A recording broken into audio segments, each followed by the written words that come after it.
So it is 5 years. We started out 2019. So Mm-hmm. Yeah, yeah, man. after the end of this year, it's going to be 5 years. So it's crazy, It's kind of crazy. 5 years. Um, a lot of MLB the Show. A lot of right? a A lot of a lot of lot drama there. a lot. But the consistent thing through it all has been baseball. It's always been 100%. baseball. It's always been baseball. But enough with the swan song stories. Let's talk about baseball. So we're starting this podcast off and everything off with the team on top of your hat with the stuff in your background. The Giants. Now, I told you about this video. You haven't seen it yet, but the Giants were meeting with Big Aaron Judge apparently. Big Aaron Judge, there's a video posted on Twitter from John Morosi, literally probably 10 minutes before we started this, where they're like, Judge, what are you in San Francisco for? He's like, oh, to meet some family, da da da da da. And he threw a little wink in there and a little smile. Apparently, the Yankees made a good offer for Judge. So my guess is this was kind of like an opportunity for the Giants to match it, because my understanding is the Giants are willing to do anything to get Aaron Judge. Aaron Judge is their Barry Bonds, like in a sense, like this is their modern day Barry Bonds that they want to go out and spend everything on, which is kind of Yeah. crazy. But The thing is with that contract that was offered to him, it was $337 million. Obviously, there could be some more incentive there. We don't really know the amount of years, but I believe the Giants can absolutely overpay that. they can. I think the Dodgers could even overpay that. I mean, the Dodgers have money. I mean, I think when it comes to Judge, I don't think Judge is going to the Dodgers, but I think the Dodgers are definitely in the mix for Aaron Judge. Right.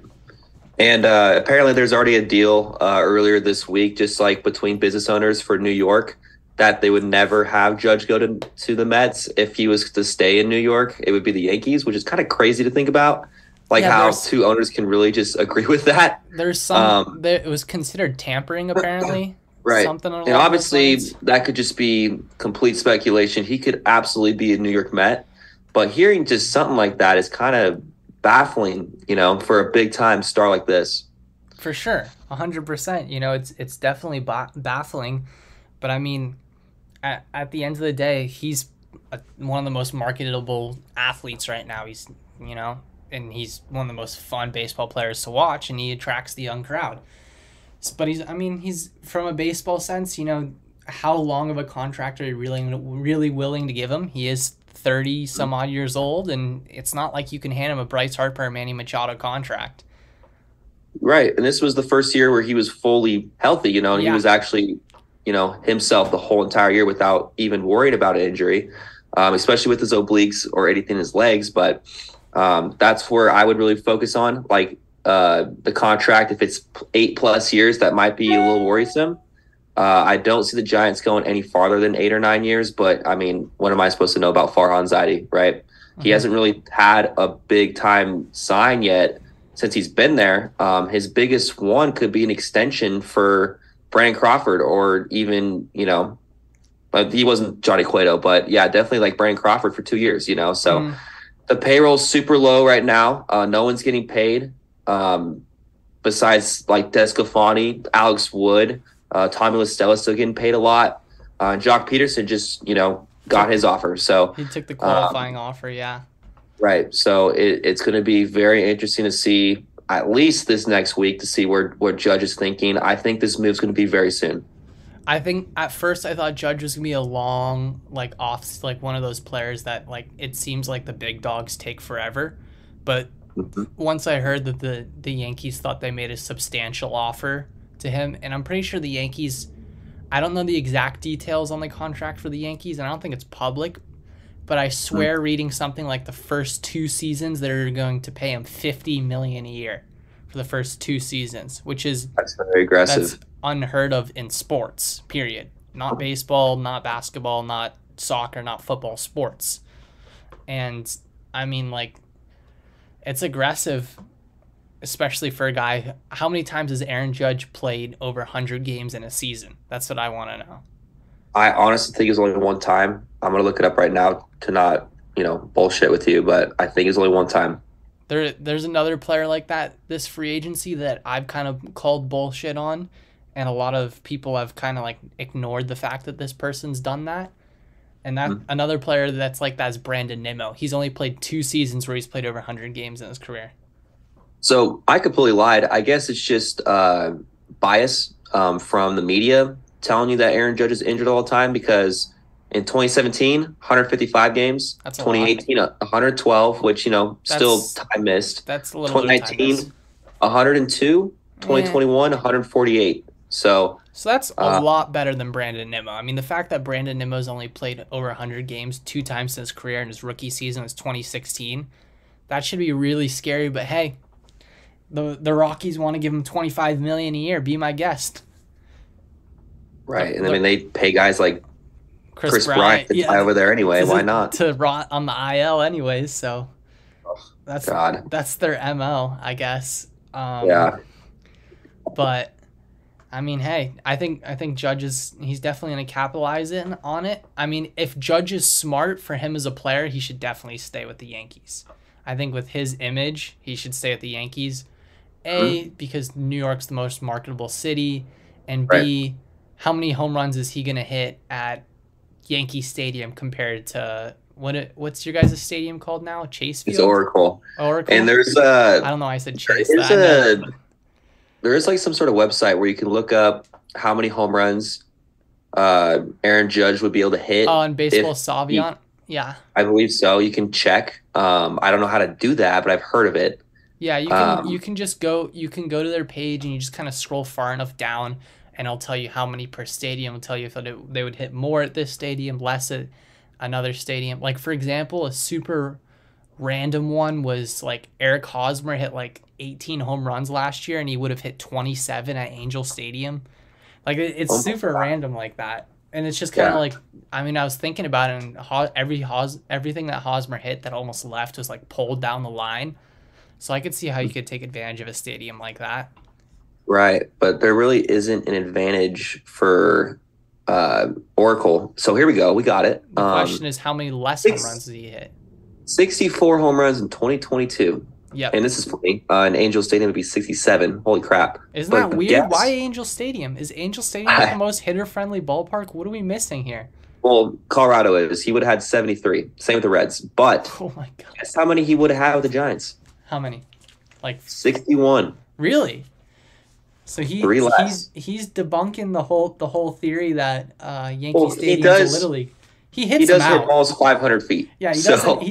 He's not like Luke Voit in 2020, where Luke Voit hit the most home runs, and he was hitting fucking wall scrapers.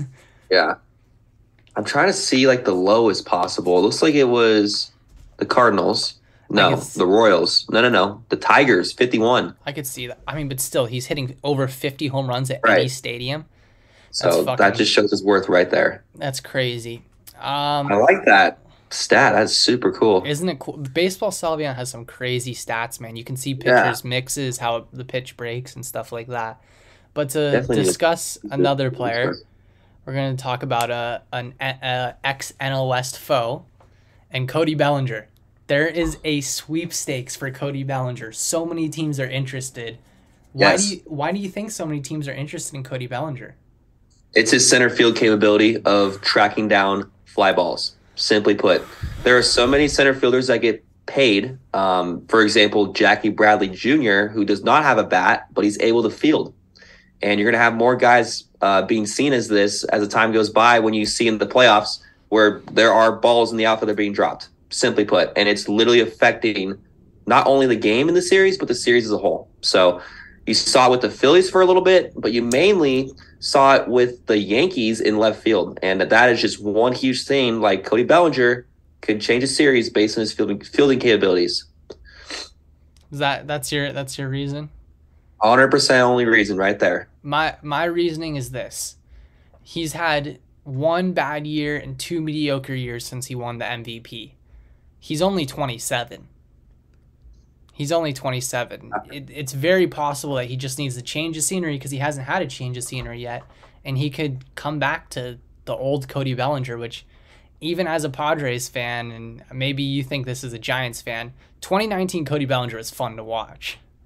Absolutely. I think he has the ability to come back to his 2019 form. I don't think Christian Yelich can. I think Christian Yelich is in the Right. dumps. I You can just be opportunistic about Bellinger. Seeing Yelich these past 2 years, it looks like a confidence factor, honestly. It just looks like he doesn't have it. And his fielding's not good at all compared to Bellinger. It's just a completely Bellinger different has level. elite defense. I'm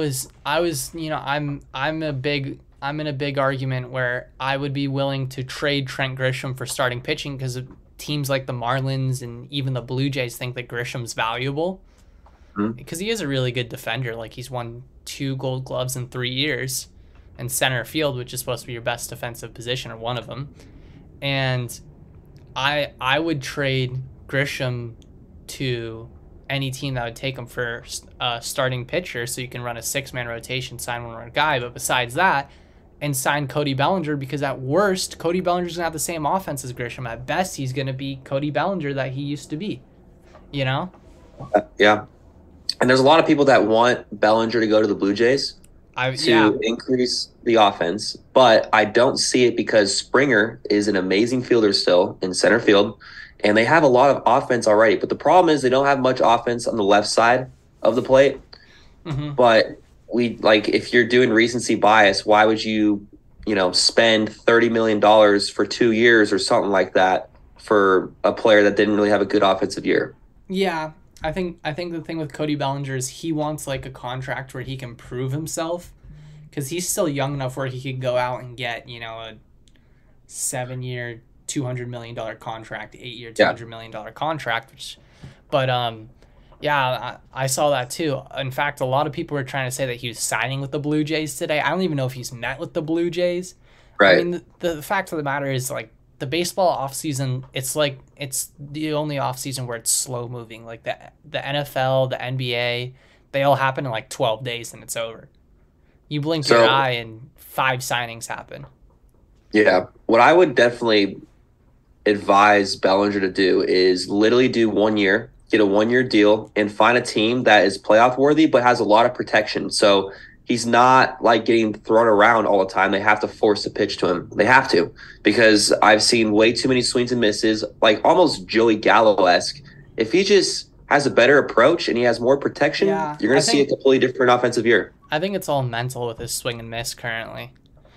But yeah, he's got to figure out what's wrong with him. And being in LA is not working. I know the Dodgers said they want to bring him back in just on a cheaper contract, because they non-tendered him because the arbitration money was so expensive from his MVP season.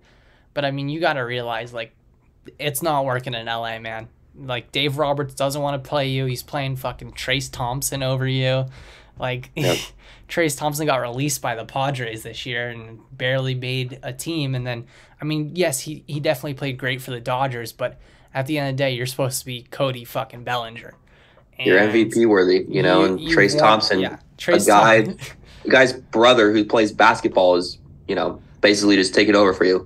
Yeah, it's ridiculous. This dude's brother plays basketball, and he's a quadruple A Oklahoma City, El Paso, Chihuahua star, and he's taking your spot, man. Like, yeah, you got to figure out something else. But yeah, I agree with you. He should go to a team that's competitive, but not a team where it's so competitive where he's not seeing everyday at bats. He needs to go to a team where he's starting. He can't be playing every 5th day, because there's no recipe to become a better hitter and figure out what's wrong with you hitting if you play every 5th day. Doesn't matter who you are, you have to see live pitching consistently. So I mean, I don't know. A lot of people want Cody Bellinger. I think his market value is still $10 to $15 million for one season, which isn't that bad. I mean, you can live off that. But to move on to another player to discuss, I don't know how much you know on this guy. I've been heavily researching him recently. Kodai Senga. Yeah, honestly, I want to hear a little bit about your opinions on him first, and then we'll move on from there.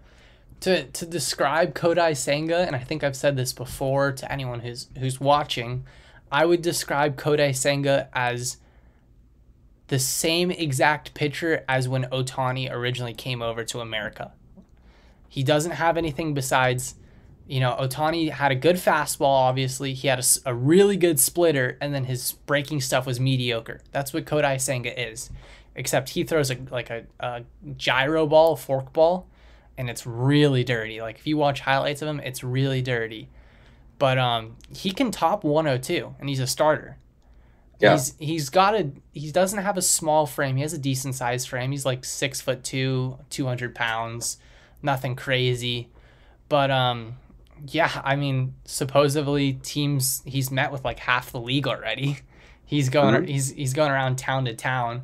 But I mean, this is the big thing is what I always say when it comes to players from Japan and players from Korea is pitchers tend to work out of the gate.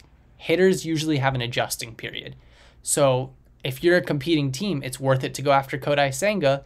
And he's another guy where he has like all these things like, oh, I want the team to be this good. I want the team to view me as this, which is like kind of like, it seems like that's the theme of when a lot of these players come over from the Japanese league. They have a lot of like egregious things to match. But I mean, if he's worth it, he's worth it. I don't know what else really to add on him. I know he's met with the Giants, Padres, Mets, Rangers, Cubs. He's met with a lot of fucking teams. The Giants made him a formal offer, I believe. Right, and they also had his name and himself on the Jumbotron with the uniform. Yeah, that he did that. What was that, last week? And then last Thursday, he did the same thing in San Diego. And then Friday, he was in New York. He hasn't met with the Dodgers, but I think for some reason he wants to go to the Dodgers. I was looking at his Instagram and stuff, and there's a lot of like stuff about the Dodgers on his Instagram.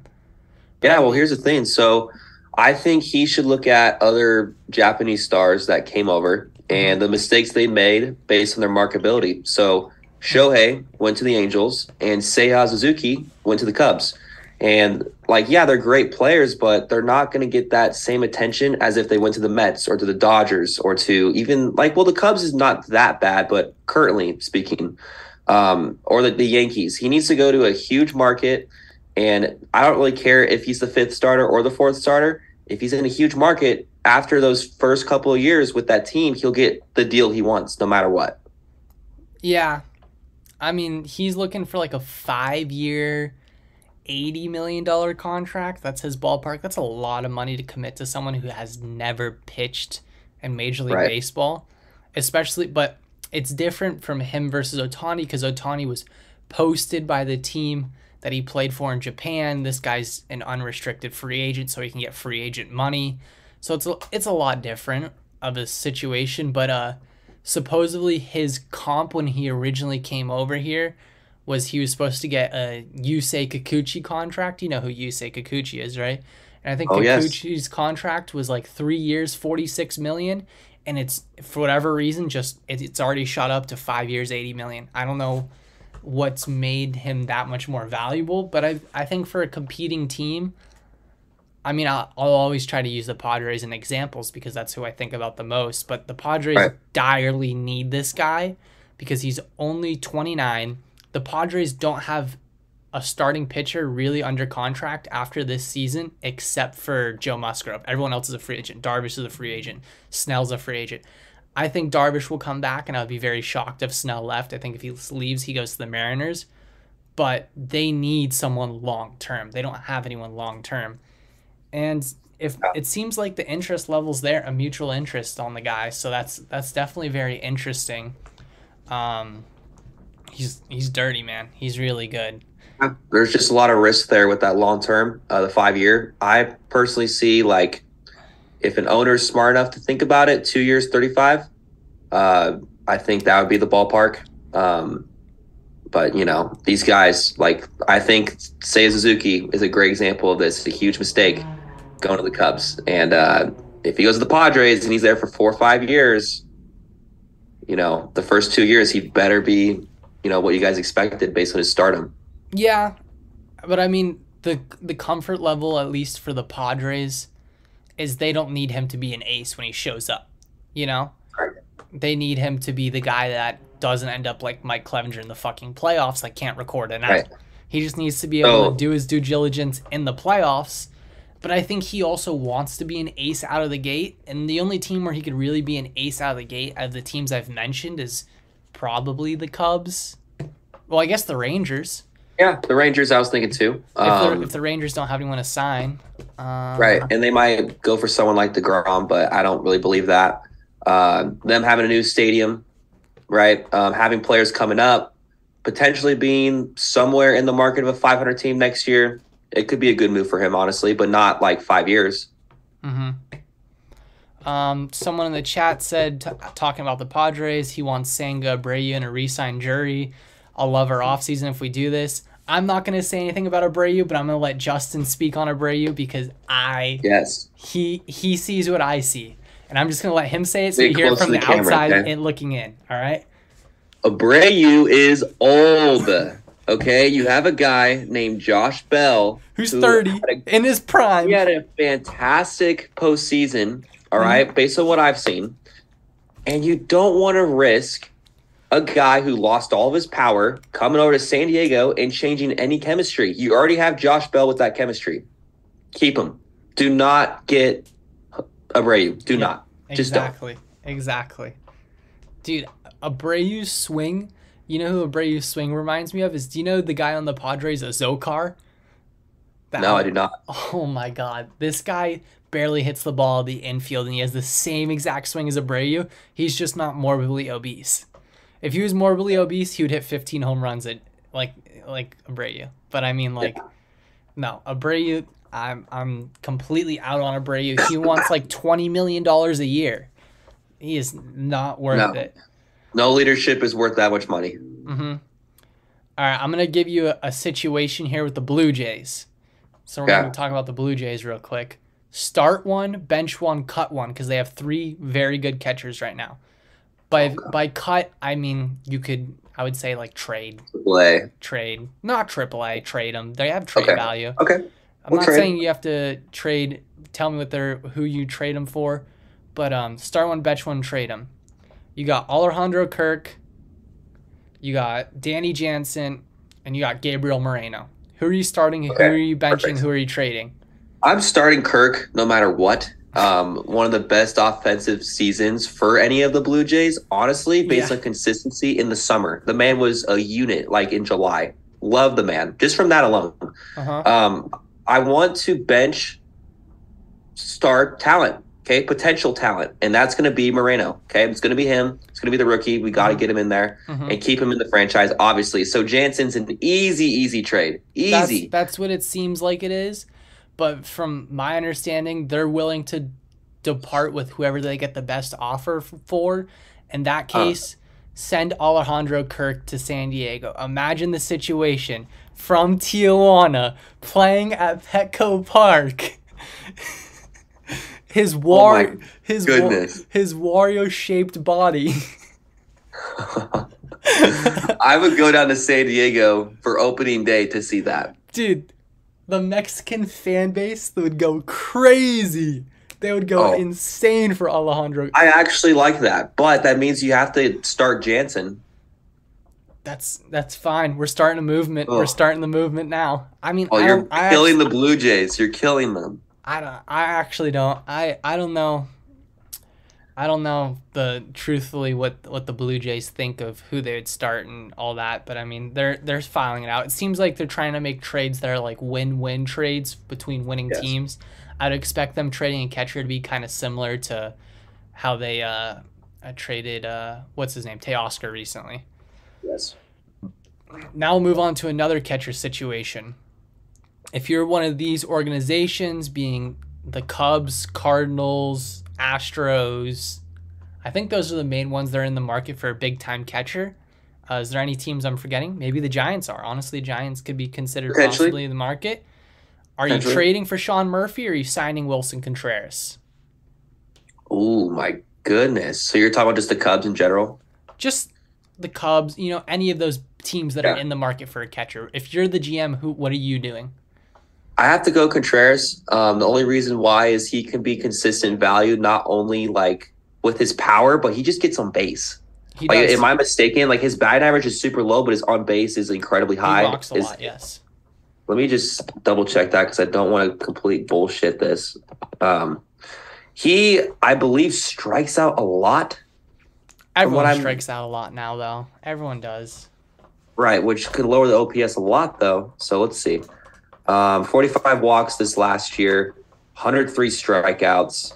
He had a 243 batting average and a 349 on base percentage. So subpar numbers. He was very good in the summer, but I guess it kind of fell apart towards the last part. I completely forgot about the Oakland Athletics. So let me just give me a second with this guy, Mr. Sean Murphy. Mm-hmm. I don't think he had a good year though, right? I think he had an above average or decent year. A lot of people like him, but just something about his swing, it just makes me feel like he can't hit velocity. He has a super long swing. So with both these guys, like they actually have fairly similar seasons when it comes to hitting. So I would automatically look at which one benefits based on fielding, honestly. Sean Murphy's by far the better fielder. Right. Actually, So, a lot of teams see Contreras as a DH option more than a catcher. So like if you have a team like Houston or St. Louis, I don't see that. Those teams need a catcher, 100%. So Murphy would be the option there, I believe. Mm-hmm. So give me Murph. The Murph. Actually, you reminded me something of when you said Houston, and this is super interesting to me regarding Houston and also regarding the Padres, and maybe we're missing something. Houston is in the market for a first baseman, and they're choosing between Yuli Gurriel and Jose Abreu. The Padres are very interested in Jose Abreu. So what are we missing about Josh Bell, where both these teams that are in need of a first baseman don't want to go with a younger switch hitter who plays better? I don't know about Yuli, probably plays the best defense, but Abreu definitely doesn't play good defense. I think he DH'd all of last year, to be honest. But what are we missing right now that we're like, Josh Bell's the guy to sign? Maybe they don't want to sign a first baseman long term because he's going to require a long-term contract. Well, for me, it's straight confusion because these guys are old and they should be on teams where they're horrific and they're leaders. They have leadership qualities. Yeah, like Abreu shouldn't leave the White Sox. He belongs on the White Sox, I feel like. I know. If he should stay in the White Sox, play 1 or 2 more years and just retire, brother. Like, I'm sorry. Like, it's just time's got to move on with that guy. But I get they have Andrew Vaughn. I get that they have Gavin Sheets, who are first basemen. But, I mean, like, Abreu can still DH. You DH'd him for the primary amount this season, so why won't you DH him now? Like, right. They probably see it. They probably see his loss of value. Yeah. Also, when it comes to Gurriel, it's like I don't see him as like a huge Astros presence, even though he's played there for a long time. Yeah. It's just I think the Astros are willing to move on, and them thinking about another veteran presence doesn't make any sense to me because they have Altuve. You know, that's the guy that they should focus on when it comes to leadership. Mm-hmm. That's how you end your dynasties, is doing stuff like that. Like the Nationals had a chance to really do something, and instead they just brought back this unnecessary veteran presence. Like what did they pay Strasburg? $30 million less than Garrett Cole. They probably should let Strasburg walk and sign Garrett Cole. Imagine that. Juan Soto would still be on the Nationals right now if they had Garrett Cole. Yeah. For some reason, something just came up in my head, and it's kind of weird. I don't know why I sniff it, but I really do feel like Brandon Belt could go to Houston. I really do. I can see that. And he's a veteran. They don't really need leadership, but I think just his consistent success at first base is something the Astros look for. Yeah, just the weird thing with the Astros is like their MO is whenever a veteran leaves, they replace it with young talent. Mm-hmm. So why are they trying to bring a veteran back in? They haven't done that yet. This is the first time the only veteran they've really brought in was they trade for Brantley and Jay Ver at the deadline. And they've stayed, though. They've stayed, and they've been really valuable. Mm-hmm. So I don't know what we're missing, why. I don't know. It's just out of character of them. Right. Maybe it's just too early in the free agency market. Mm-hmm. We might have to wait a couple weeks, maybe even a month, to really see, like, the first couple of guys go. And I think it really will change decisions on guys like Jose Abreu and guys like Yuli Gurriel. Yeah, and I think more than anything, it'll change decisions on people like Josh Bell. Because it's like, how willing are you to commit to this guy long term, hoping that Josh Bell doesn't seem like a guy that's going to poop out in 3 seasons, though. I think he's going to hold up. He's 100%. like he's a hitter. He's not like a I don't know the best way to describe it. Like, you look at certain players and you're like, yeah, this guy's good now, but once he's out of his prime, he's not going to have any value. I could see Josh Bell being serviceable for a long time. He's built big. He's not going to get injured. Stuff like that. That's the thing that I'm thinking about when it comes to first baseman. But I don't know. Maybe I'm missing something. Why they wouldn't want to do that? Multiple teams don't want to do it for whatever reason. It's weird. I don't understand either, man. I have the same thought process with it all. Mm-hmm. So, nothing much more, honestly. Mm-hmm. The next thing I got written down to talk about is the reliever market, and first of all, how overpriced it is. It's kind of crazy. Like, I talked to this one guy who's supposedly an executive for some team. I believe it's for the Orioles. I'm not positive. It's a burner account. He could be bullshitting me, whatever. But he was the one that told me that Nick Martinez was $8 to $9 million, and Nick Martinez signed at like $8.4 million. So I'm willing to give the guy the benefit of the doubt for now until he proves me wrong. But he said the Padres signing Robert Suarez at 9.2 was a steal, which is crazy. We're talking about a guy that has had one good season as a reliever, getting a $50 million contract over 5 years, basically. Isn't that crazy? I don't think so. I think he has a point. And I think I've already told you this over the phone one time. It's just basically because of injury. The guy throws a changeup and a fastball, and he's going to be durable. And I don't think he's going to be injured anytime soon. So signing guys like that, I think, is going to be a meta the next couple of years to show, like, hey, we actually want guys on the field, and let's not sign guys a lot of money that play half the year. Yeah, for sure. That is very true. That's a good point to look at. I don't know. It's kind of weird to think about with that. Another one is Rafael Montero. This guy's been shit his whole career, basically, till this year. He came up with the Mets. He was bad at the Mets. He got traded to the Rangers. He was bad at the Rangers. He got back on the Mets. Then he got to the Mariners. And then he ended up in Houston and had a great postseason, a great season. He signed for $10 million a year for 4 or 5 seasons. That one confuses me too. And that guy is someone that his arm's not going to hold up because he relies on his slider. Mm-hmm. I mean, it's a great slider, but it's kind of crazy, you know? Like, how does a guy with, like, I don't know. I just don't get it, man. I understand how they get the contracts. I just It's a lot of recency bias there. With Montero, I think that's going to be a loss for the Astros, but they have so much in their bullpen anyway that doesn't really matter. Yeah, they have probably the deepest bullpen in baseball. But like the deepest everything in baseball, bro. Like, they're like perfect. They're like the perfect team. Yeah, I was thinking about it more. How markets are set up for relievers is these relievers go on great postseason runs, and then it's like, all right, let's extend this guy. And then they get extended, and they sign like 3 years, $30 million, and then they disappear in the abyss 90% of it. Right. Not 90, probably like 70% of the time, which is like crazy. I wonder why they keep handing out contracts like this. Who's going to learn? Who will? We don't know. Because Camilo Duvall kind of went through something similar this year. He had an amazing postseason in 2021, comes into 2022, kind of starts shitting the bed a little bit. And they're still putting so much faith in the guy where they're not increasing the value of the bullpen at all. They're not going to give anyone really any money. They're just kind of focused on him and like, hey, we're going to give you the closing deal when you get it, right? And then over time, they're probably going to pay him a shit ton of money too because he can throw 100 too. Yeah. Well, see, the interesting thing with Duvall is I don't remember him closing a game against the Padres this year. Well, probably didn't get the opportunity to. No, there was one opportunity, and it was when Machado hit a walk-off where I was like, all right, Duvall's going to come in. We're going to go to extras, whatever.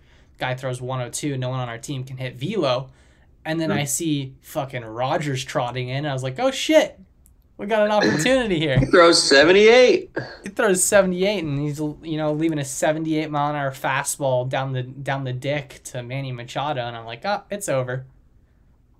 It is Yeah, over. this is also some incredible stuff from Girls 18 XYZ. We love this. Yeah, we're just getting rid of that. We need a moderator. Come on. There's usually a mod. I'll add another mod right now. We usually got a mod. Yeah. But yeah. Now one last topic I got written down. I don't know how much you got written down to talk about, but is the starting pitching market thinner than it seems? Because when you read through the names, you're like, oh, these names are all solid, but a lot of them aren't names where it's like this guy can make or break a roster and win you a championship.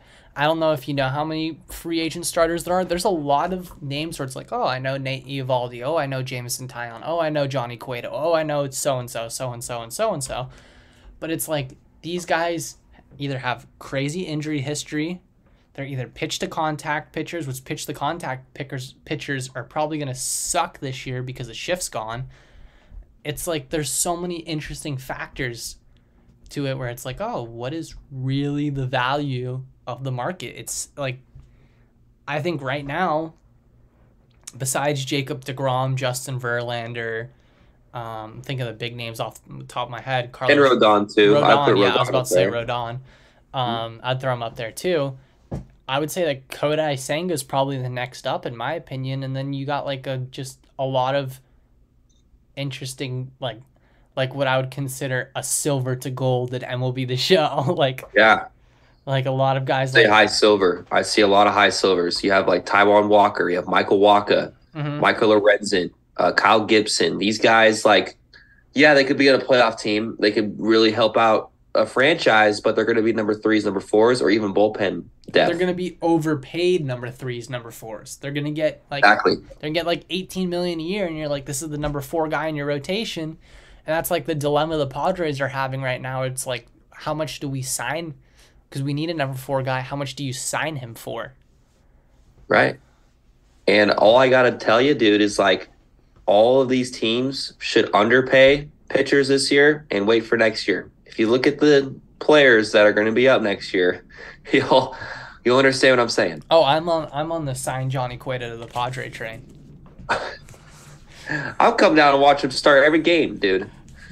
Oh my God, I wear my Cueto with Alejandro Kirk catching him. Oh, dude, stop, dude. It's gonna be out of hand at the stadium if I'm there. So yeah. Anyway, for 2024, you have Max Scherzer, Trevor Bauer, Ohtani, Stroman, Darvish, Hyun-Jin Ryu, Charlie Morton. You have Lance Lynn, Miles Mikolas. You can even say Julio Urias is up there. Aaron Nola, Urias Lucas Giolito, Sonny Gray, Blake Snell, Luis Severino. Oh my God.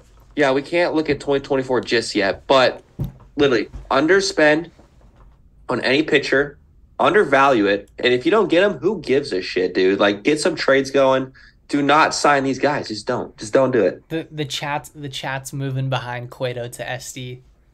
Oh, dude. Oh, this is a Giants fan. This is a Giants fan that lives and dies by Johnny Cueto. Give me 1 second. Don't get this guy started on Johnny Cueto. This is his hero. This is my hero. Just give me a second. Okay, so Johnny Cueto was my favorite player when he was in the Cincinnati Reds. Favorite player of all time. And when this guy came to SF, got his jersey right away. Like I think it took me like 10 minutes to get this jersey once he signed, I think. And then also, I went to a game and he got this bobblehead that like wobbles like not like a head. Oh, it shimmies. That's fucking sick. It shimmies. That is sick. And, I like that. That's good. The day he went to Chicago, I think I cried like 3 days in a row. I mean, you knew he wasn't going to go back to the Giants. 100%. He pitched good for Chicago. What do you say? He pitched good for Chicago. Amazing. He kept his value 100%. Mm-hmm. Speaking back about the 2024 market, I'm kind of happy that Snell and Darvish. I mean, I think Darvish is going to re-sign. I think Darvish is a Padre till he retires at this point, but maybe not necessarily Snell. But there's plenty of options to replace these guys. A lot of people are sweating it, but I mean, Snell's getting paid like $20 million a year. You could sign a lot of those starters for $20 million a year, especially because pitchers are going to be a lot cheaper next year because pitchers are going to pitch like shit this next season with the new rules. Offense is going to be crazy. Like, hammer the overs on all your bets. It's going to be insane the first month and a half. Yeah, especially for opening week. Yeah, like they're 100%. like you're mean to tell me that a team can only pick over twice on Trey Turner and then he can steal with bigger bases? Oh, Like, it's going to be it's unfair. gonna be out of hand. It's going to be out I'm of gonna hand. like it though. I think I'm gonna like it.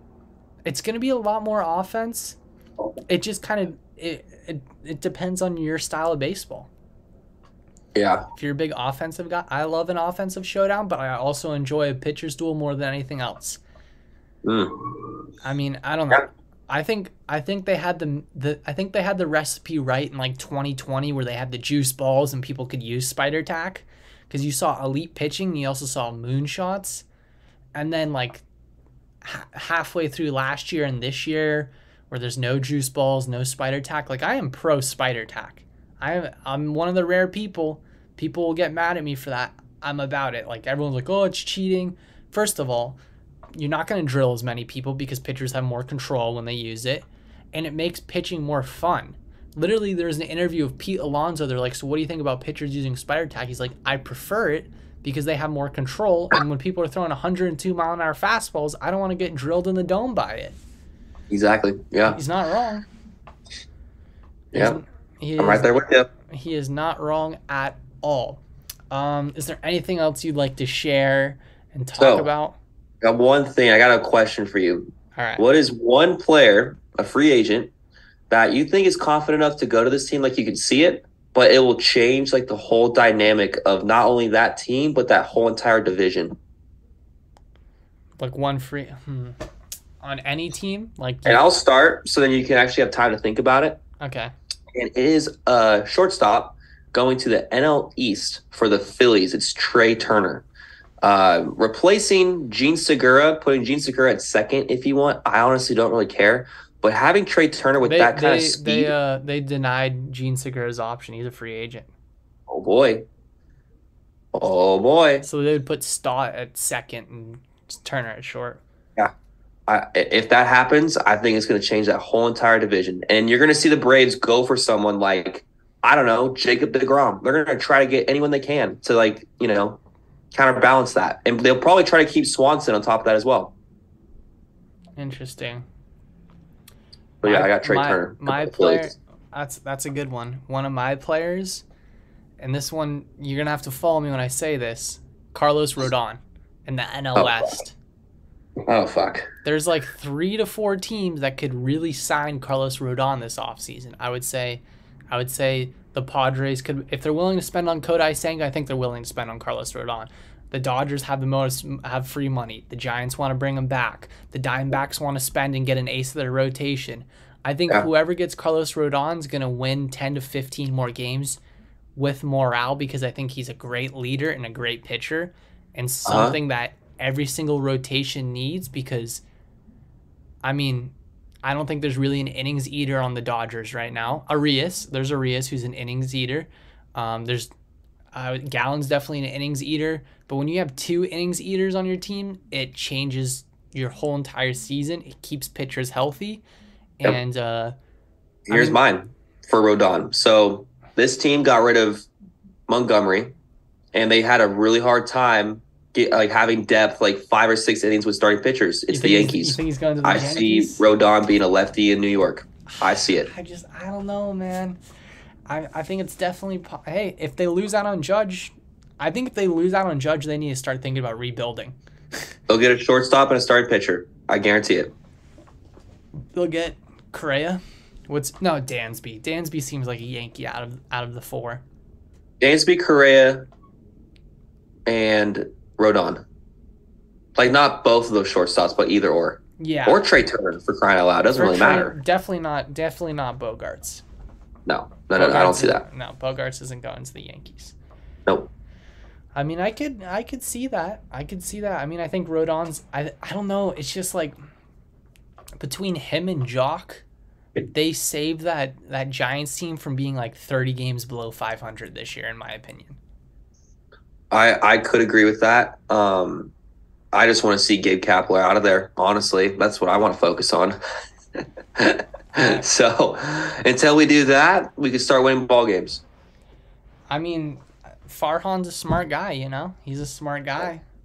I think it's there's got to be some reason why they haven't fired him yet. Yeah, and it also going back to the starting pitching, I feel like the Giants can get anyone, and they're going to make him a stud. Kevin Gosman was last year. Descafani had some great moments. Alex Cobb had some incredible moments as well. You don't need a starter like Carlos Rodon to come in and show himself. I think they can get someone that's super low tier like Kyle Gibson. Get him in there. He'll be a fucking starter with a huge contract for the next year. So you're saying live by the Rays way. Exactly. At least right now for SF until we have a true presence when it comes to competition with the Padres and Dodgers.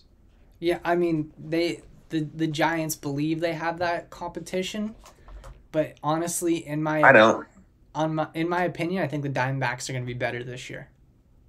That's a great topic because I saw him a lot this year. Saw a lot of the young talent and Corbin Carroll, man. Oh my God. Well, that guy was like a top 10 prospect. So I'm expecting a lot out of him. He's a 5-tool player. Like his legs, like how he runs does not make sense for his speed. Does not. It just doesn't. You're saying he doesn't look like he's trying? No. Like I think he could be faster than Trey Turner. Really? I mean, yeah, or LeCastro. He's probably the fastest player in baseball. Really? Oh yeah. I have no doubt. I saw it in person. I saw Trey Turner the same year. There's like no difference. Like there is a difference. It's like there's no close like tier between them, I think. He's also a lefty hitter. He's a stud. I mean they have him, they have Jake McCarthy. They have Jake. I like Jake because he reminds me of Christian Yelich. I like Jake McCarthy a lot. They have Kyle Lewis now. They have a dilemma in the outfield. They have an outfield depth. Varsho. Yep. Who am I forgetting? I'm forgetting one player. Who am I forgetting? They obviously have Marte, but like some young talent. Let's see. There's another guy. There's one more outfield player that I'm completely like Pavin Smith, but he's not that great. Not Pavin Smith. There's someone that's like a really up and coming. I'm blanking on right now that they have. Oh, it's Tomas. Yeah. Yeah, the fielder, like the absolute stud in center field. Yeah, see, the good thing about acquiring Kyle Lewis is I guess you can take a chance on him. I mean, you need him to just be like average. You don't need him to be the greatest baseball player in the world, you know? Yeah. But you take a chance on him. You can now trade McCarthy or one of those guys. I mean, you're not going to trade Corbin Carroll. I doubt you trade Dalton Varsho. McCarthy seems like the odd one out. But you can trade one of those guys for another piece, a starter possibly, something. And also, dude, I think there's going to be some outfielders that are going to leave because they have Andrew Jones's son they drafted. Yeah, but Drew Jones isn't going to be ready to 3 to 4 years. I know, but this outfield's going to be like insane. Yeah. Like in the next 5 years, it's going to be insane, dude. I can't wait. I mean, the way they're set up, by the time that Drew Jones should be getting ready to be called up, if anything, they're going to trade him in a superstar package. You know, like I see that. Like for example, like how James Wood and Robert Hassel were used to get Soto. I'm not saying that they're going to get someone the level of Soto and give up as much as the Padres did, but at some point they're going to need to make that superstar splash because right now they have good players and they have young players that have very high potential, but they're lacking a superstar and a leadership superstar. Here's what I think. It could be the same path as what the Padres did. They first signed a free agent like Manny Machado for 10 years, $300 million. They do that, and then the next year or the next 2 years, a huge prospect comes up and just deals, which could very well be Corbin Carroll. And then after that, you get that Soto, right? And then you have all those draft pieces that you got, like Drew Jones, and you're able to get that big star. Give me the exact same route. So you're saying, in a sense, like Like The Padres did a good job.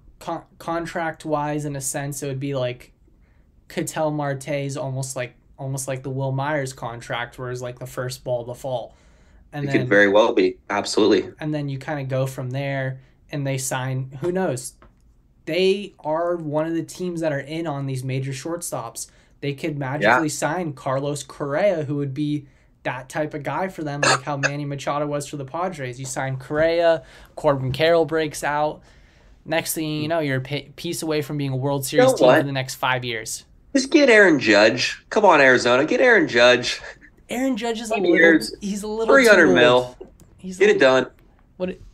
I don't know. I mean, I want to see the Diamondbacks be good. Because I think they have I think them or the Giants have an opportunity, because at this point, as far as the way the Dodgers are describing it, they basically said we're gonna take a back seat in terms of spending this season, and we're gonna try to let our young guys perform at the major league level. If these young guys don't perform, they're gonna head towards a rebuild. Yeah. So if that's the case, there's always a team that's semi-competitive in every division. There's always two teams that are in, especially the new playoff format where one team of the 3 second place spots are going to make the playoffs, or I guess two teams from the second place spots are going to make the playoffs. Then why not compete? Like why not go for broke, the Diamondbacks or Giants? I mean, I think the Diamondbacks, more than anything, they should be a little more relaxed because they don't want to jump too early on their future. But they have the ability to be a top contending team very soon in the future. I mean, I frankly don't know how good Kyle Lewis still is, because my understanding on Kyle Lewis is there's like something's off with him physically. You need a different culture. You need to get out of Seattle. I think that's all I needed to see. Yeah, something's off with him physically. Someone was telling me there's something's wrong with his legs. Like they literally pinch ran Carlos Santana for him once, which is really weird. I can't imagine Carlos Santana's faster than Kyle Lewis. But no, I completely understand that. Yeah, I'm rooting for the Diamondbacks, and they're in my division. I'm rooting for them. What if next year they just completely destroy the world? They don't get the big free agent this year, but they go for Shohei Ohtani for 10 years. I'm trying to picture Shohei Ohtani in the Diamondbacks. I'm not trying to laugh it off to be a dick. Dude, if that happens, bro, this video will be remembered forever, okay? That's why I need to say it. I mean, hey, crazier things have happened. Manny Machado signed with the Padres. And Bryce Harper went to Philadelphia the same year, the crazier things have happened, man. Just get crazy and go to 2025. Let's see what we got here. I think they're going to get a big splash next year. They have to in the next 2 years to continue ramping up in competition. Yeah, so I think it'll be Ohtani. I'm just going to go that route. Fuck it. Ohtani to the D-backs. Yes, and they'll rebrand everything. Someone said he'll look ugly in a D-backs jersey. That's why they're going to rebrand it. I'm already a step ahead. What's the new? I can market for this team, bro. I can work for them. I can help out with that. What's the new colorway? It's gonna go Japanese style. We're gonna go red and white. Just all in on bringing Ohtani to Anaheim. I almost said to Anaheim. We're gonna change the logo. We're gonna change the mascot. It's gonna be a whole rebrand. What's the mascot gonna be now? The Titans. Yeah. The Arizona Titans. Yep. I swear to God, it's gonna happen. This guy's wildin'. Someone said the Twins remade their uniforms. Let's end it off talking about the Twins uniforms. Have you seen them? What's your opinion on them? Look them up. I've looked at them. They're pretty fucking ugly. Oh. Let's see. They're pretty bad. Oh. They're pretty bad. I do like Joe Ryan being featured. That's hot. But everyone's big on Joe Ryan. What are we doing, bro? I only saw one photo so far. Give me a second. This is bad. This is really bad. It's like if you took their current uniforms and merged it with the orange and black Miami Marlin uniforms. Yeah, dude, like that logos. Miami Marlins hat is not good. They literally took the Miami Marlins hat. That M is so bad on the hat, dude. So bad. Oh, I was good. I was watching MLB Network and they're interviewing Jorge Polanco. They're like, so what do you think of the uniforms? He goes, yes. Oh yeah, that's a great answer. So speaking of jerseys, my favorite jersey this year is not even in baseball, bro. It's the Cavaliers for basketball. Do something like that. The Cavaliers. Oh my God. Hey. Twins, what is you doing, baby? I don't know what they're doing. It's so sad. Oh, it's so sad. I can't. I'm not gonna look at them anymore. Sorry. It's pretty sad. That upset my night. I mean, I knew they were gonna do something like that though. It was so predictable. They like God, to think ruined me, bro. I won't be able to sleep tonight after seeing that. They like to think they're this old school shindig sort of thing. Dude, why did you bring up that, dude? Like, why did you bring up the Twins jerseys? Why? You know what's the worst part about it? They got rid of the powder blue jerseys, the one good looking jersey they had.